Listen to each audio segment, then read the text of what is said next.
১ বছর আগে যদি কেউ আমাকে বলতো, "তোমার চিন্তাভাবনা তোমার জীবন বদলে দিতে পারে।" আমি হয়তো হেসে উড়িয়ে দিতাম। কারণ তখন আমি খুব হতাশ ছিলাম।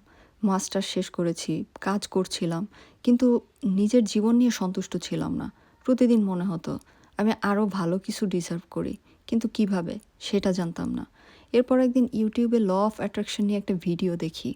১ম এ বিশ্বাস হয়নি, কিন্তু কৌতূহল থেকে শুনতে শুরু করলাম। তারপর the secret, positive thinking, manifestation নিয়ে আরও অনেক কিছু শুনলাম। ধীরে, ধীরে একটা জিনিস বুঝলাম। আমার জীবন বদলানোর আগে আমার চিন্তা বদলানো দরকার। সেদিন থেকেই গ্র্যাটিটিউড প্র্যাকটিস শুরু করলাম। ছোট, ছোট ভালো জিনিসের জন্য আলহামদুলিল্লাহ বলতে শুরু করলাম। আজ আমি বলতে পারি, ল অফ অ্যাট্রাকশন আমার জীবন রাতারাতি হয়তো বদলায়নি, কিন্তু এটা আমাকে বদলে দিয়েছে। আর মানুষ বদলালে জীবনও বদলাতে শুরু করে।